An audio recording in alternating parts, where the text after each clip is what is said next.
Get ready for the countdown. 10, 9, 8, 7, 6, 5, 4, 3, 2, 1, 0.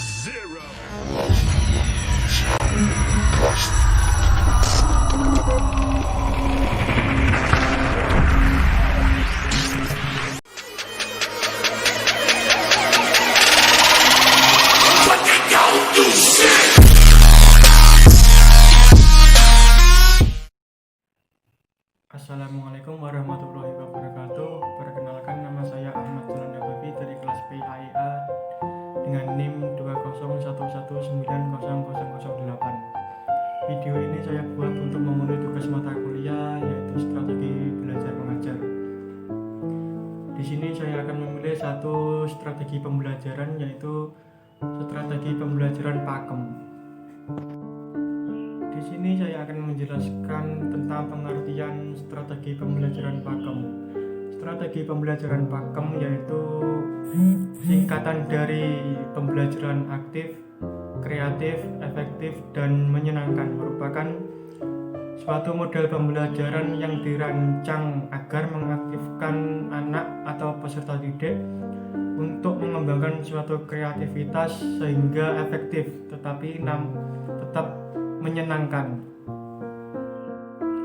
Menurut Grossman mengatakan bahwa pakem merupakan model pembelajaran dan menjadi sebuah pedoman dalam bertindak untuk mencapai sebuah tujuan yang telah ditetapkan.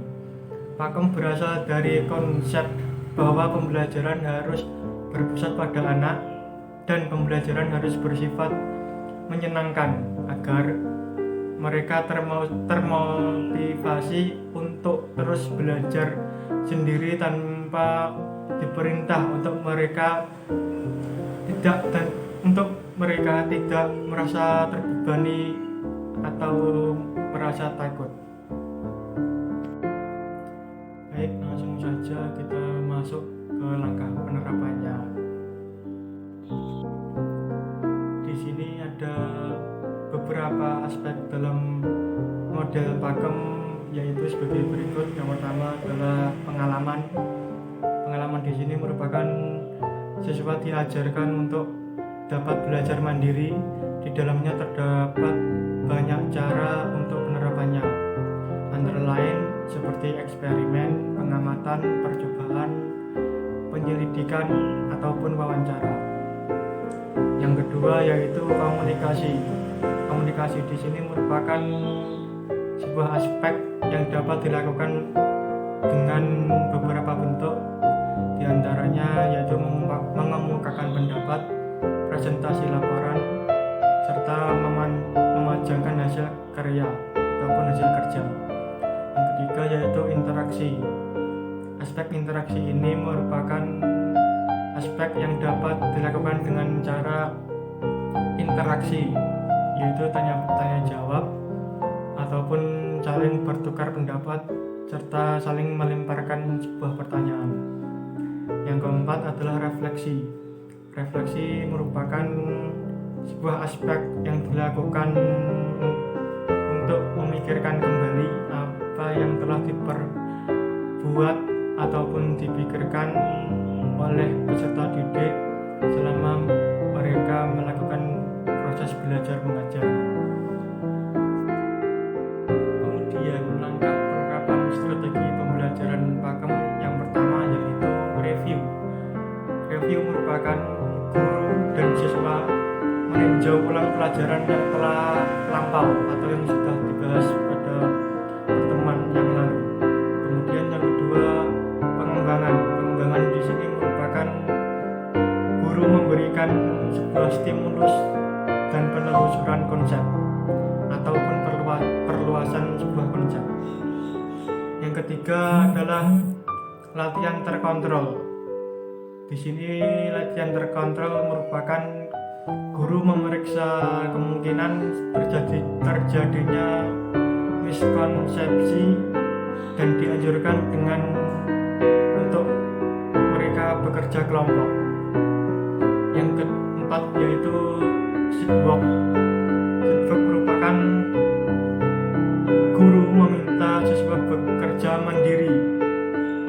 atau dalam kelompok dengan perluasan konsep. Yang kelima merupakan laporan siswa perorangan atau kelompok, yaitu guru meminta hasil kerja individu ataupun kerja kelompok. Yang keenam yaitu pendalaman melalui permainan, yaitu merupakan guru mengajak anak atau peserta didik untuk bermain dengan tujuan untuk memperdalam sebuah materi. Yang ketujuh yaitu pajangan hasil karya.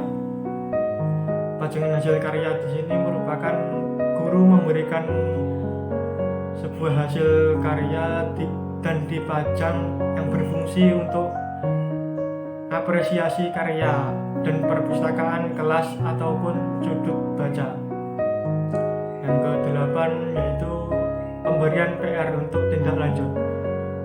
Di sini merupakan guru memberikan sebuah PR ataupun pekerjaan rumah yang harus dikerjakan, kemudian harus dikoreksi juga untuk ditindaklanjuti, kemudian setelah itu untuk dinilai.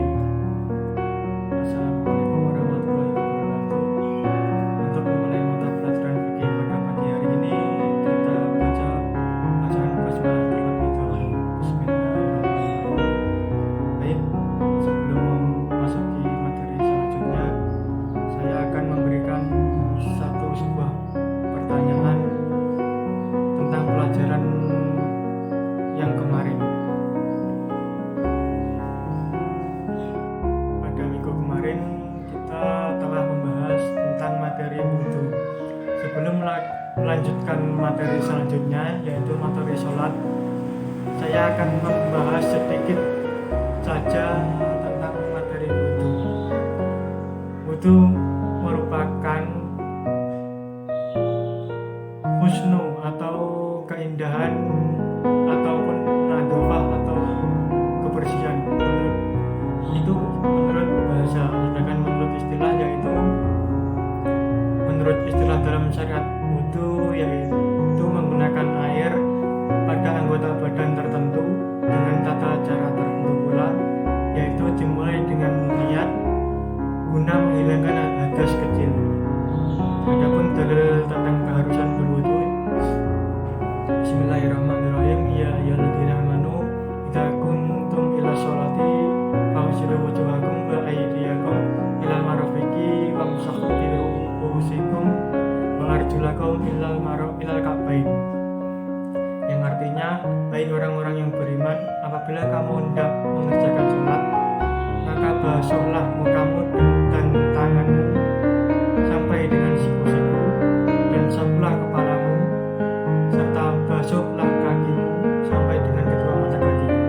Quran surat Al-Maidah ayat 6. Ada pula syarat-syarat berwudu, yaitu Islam. Yang kedua, sudah balik. Yang ketiga, tidak berhadas besar. Yang keempat, menggunakan air yang suci dan dapat dipakai untuk mencucikan atau biasa disebut air mutlak. Baik, selanjutnya saya akan membahas materi selanjutnya, yaitu tentang sholat. Baik, materi selanjutnya yaitu sholat. Di sini saya akan menjelaskan pengertian sholat. Sholat merupakan tiang agama yang sangat penting bagi seorang muslim. Sholatlah yang membedakan antara orang yang muslim dengan orang yang kafir. Sebagaimana yang telah disabda, sungguh yang memisahkan antara seorang muslim dengan kesyirikan dan kekufuran adalah meninggalkan sholat. Hukum meninggalkan sholat menurut jumhur ulama adalah termasuk dosa besar, dan dosanya melebihi dosa membunuh, merampas, ataupun menyita hak orang lain, berzina, mencuri, dan minum minuman keras. Apabila orang itu mengingkari kewajiban sholat, maka dia telah kafir. Misalnya meyakini bahwa sholat itu hukumnya sunnah atau mubah. Pada hakikatnya sholat itu merupakan kewajiban bagi seorang muslim. Kemudian dapat dikutip beberapa pengertian sholat. Yang pertama yaitu sholat adalah berdoa atau memohon kepada Allah Subhanahu wa Ta'ala. Yang kedua adalah berbakti atau menyembah kepada Allah. Yang ketiga yaitu mi'raj atau naik dan menghadap kepada Allah. Yang keempat yaitu bermunajat atau berbisik kepada Allah Subhanahu wa Ta'ala. Yang kelima merupakan pertemuan manusia atau hamba kepada Allah. Kemudian selanjutnya yaitu rukun sholat. Ada beberapa rukun sholat, yakni ada 13 rukun. Yang pertama adalah niat. Yang kedua adalah takbiratul ihram. Yang ketiga adalah berdiri tegak. Yang keempat yaitu membaca surat Al-Fatihah. Yang kelima yaitu rukuk dengan tumakninah, atau tumakninah bisa diartikan yaitu tenang lahir dan tenang batin. Yang keenam adalah iktidal atau bangun dari rukuk. Yang ketujuh yaitu sujud dan tumakninah.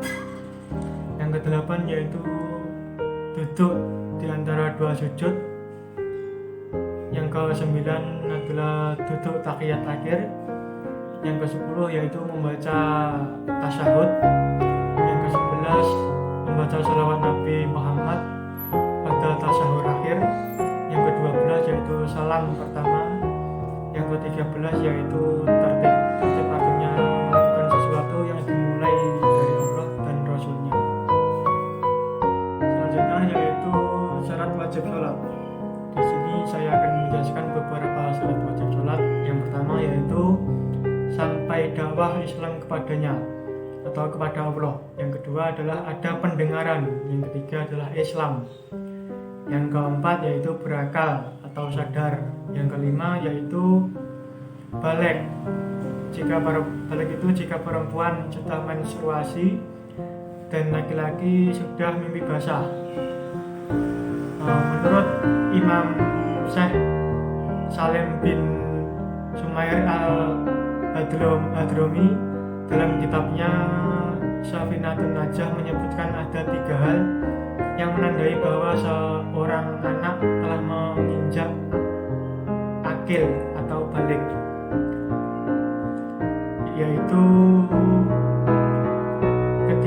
ketiga tanda balik tersebut adalah sempurnanya umur 15 tahun bagi anak laki-laki dan perempuan, keluarnya setelah berumur 9 tahun bagi anak laki-laki dan perempuan, dan menstruasi atau haid setelah berumur 9 tahun bagi anak perempuan. Selanjutnya yaitu syarat sahnya sholat. Yang pertama yaitu badan suci dari hadas kecil maupun hadas besar. Yang kedua yaitu badan, pakaian, serta tempat sholat harus bersih dari najis. Yang ketiga yaitu menutup aurat. Yang keempat yaitu sudah masuk waktunya sholat. Yang kelima adalah menghadap kiblat. Selanjutnya yaitu hal yang membatalkan sholat, diantaranya berhadas, yaitu segala sesuatu kotoran yang keluar dari tubuh, contohnya buang air kecil, buang air besar, ataupun buang angin. Yang kedua yaitu terkena najis yang jelas. Yang ketiga adalah menyengaja berkata atau berbicara selain bacaan sholat. Yang keempat yaitu menyengaja sesuatu syarat rukun sholat untuk ditinggalkan. Yang kelima yaitu menyengaja bergerak berturut-turut selama 3 kali atau lebih selain gerakan sholat, yaitu seperti garuk-garuk ataupun lari-lari. Yang keenam yaitu tertawa terbahak-bahak ataupun tertawa dengan suara yang keras. Yang ketujuh yaitu mendahului imam jika ia makmum. Yang kedelapan yaitu murtad. Selanjutnya yaitu sunnah-sunnah pada sholat. Ada beberapa sunnah-sunnah pada sholat. Yang pertama yaitu sebelum sholat ada azan serta iqamah. Yang kedua yaitu siwak atau sikat gigi. Yang ketiga yaitu mengangkat kedua tangan sebatas telinga. Yang keempat yaitu menyatukan pergerakan tangan kanan dan kiri atau sedekap. Yang kelima yaitu membaca doa iftitah. Yang keenam yaitu membaca ta'awudz atau a'udzubillahi minasyaitonirrajim. Yang ketujuh yaitu membaca amin setelah membaca surat Al-Fatihah. Yang kedelapan yaitu membaca surat atau ayat Al-Quran setelah membaca surat Al-Fatihah. Yang kesembilan yaitu membaca tasbih di saat rukuk dan di saat sujud. Yang ke-10 yaitu membaca doa di saat duduk di antara dua sujud.